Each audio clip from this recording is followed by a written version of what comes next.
Hello. So recently I've been thinking a lot about the self and what I think about the definition of a self. Usually we get the whole memory-based self, don't we? So we see that a lot in philosophy. We see how the memories of a person basically construct over time, and then that comprises what we feel is a self. The self is also insular, so it's inside the mind, isn't it? It's atomistic. And that may seem like I'm telling you to suck eggs, and that, of course, it's insular and atomistic. But I actually think there's two dimensions to the self, and this also may seem like I'm telling you to suck eggs, but I assure you it isn't if you hear me out. While a self is attached to a particular entity, so for example, me, myself, my name's Adam, so I'm Adam Clarke. That identity, that ego, that self is attached to this biological entity, this human agent that you're looking at right now. While that's true, the entity itself isn't only the self, if that makes sense. So what I mean by that is that you can have a biological entity that's born, that's even a human being, but it doesn't necessarily follow that the self, the particular self that you're seeing now, attaches to that. So the self is actually relational and it's contextual, if I can even say the word. And it comes about over time. So when you're born, you have the old theory of being a tabula rasa, don't you? The whole thing there. So you're a blank slate. And I see it a bit like this. I had a thought experiment occur to me. So if you have two different individuals, so let's take me. So you have, I'm a bit of an old git now. So say take a 41-year-old individual and place him in a completely blank room and seal the room off, and somehow I can survive. So if you take me as I am now and put me in that room with no relations outside, so no interactions with other human beings or agents, no media, no stimuli, apart from going a bit insane after a while, you wouldn't really be able to eradicate myself because psychologically it's already built, it's already there. I still have an identity that I can attach to.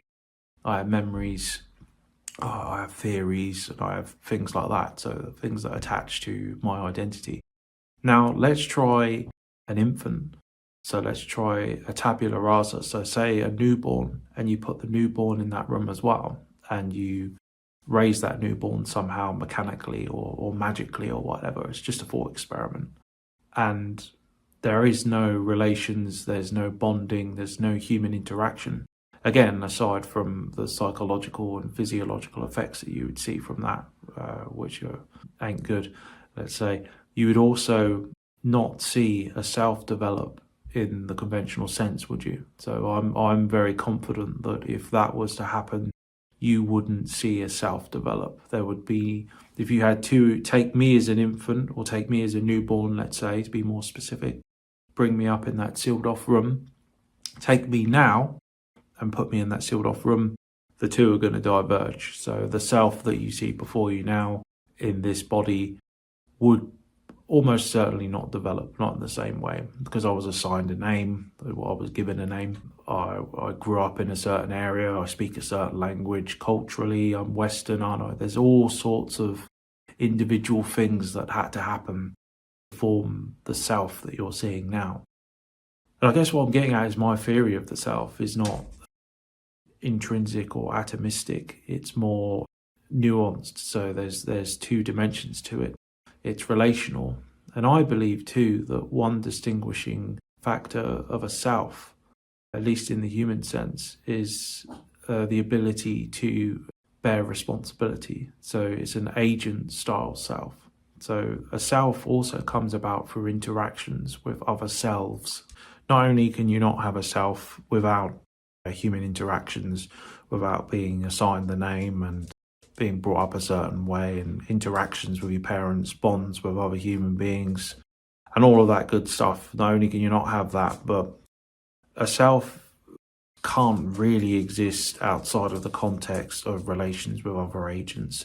when we're talking about the whole idea of the self existing cause and effect, so there's that other idea, isn't there, where we track over time a self developing. So my self arguably develops causally over time because I can track one individual to different memories over time. So my 5-year-old self, I relate uniquely to that memory of a 5-year-old self doing something like in a park or in a forest or something like that. And that's unique to me. So you have the memory side of it and you have the cause and effect side of it, fairly similar things. But what I'm saying is that it's relational as well.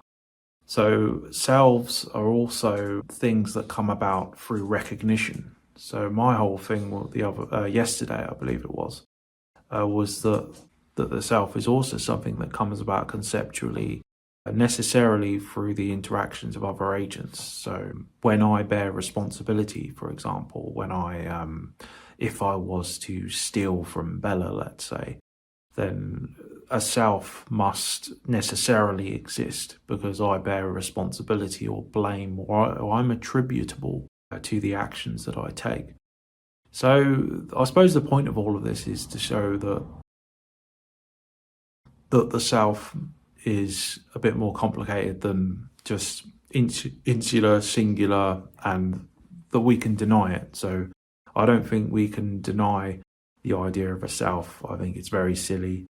And I think that relations themselves, agency itself, and the inter-agent interactions between people necessarily presuppose a self. When you have moral theory presupposes an identity and attributable self or selves across agents. And so that's how I look at the whole idea of a self anyway.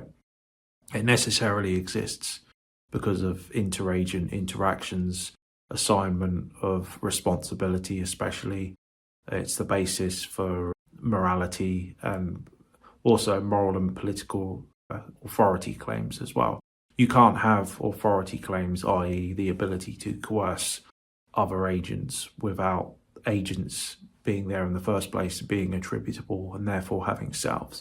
The legal system works on it. Everything works on it. So the reward and punishment systems work on it. You need a self to begin with. So I don't think it's a case of coffee house, smoky rooms, trying to deconstruct the idea of a self. I think it's a bit it's a lot of it's nonsense.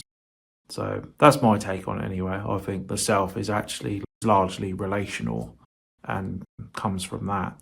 It's a bit like a country, when you get certain countries. So the United States, for example, is an example of just a conventional country. So countries exist as much through recognition from other countries and entities as they do from being existent in the world.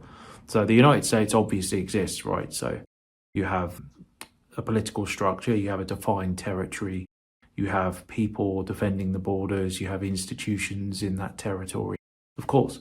But at the same time, we all know geopolitically that countries also exist for mutual recognition. And there are some countries or territorial entities, if you want to call them that, in the world that aren't necessarily as clean cut. So a famous example, which is a bit more complicated, is the Republic of China.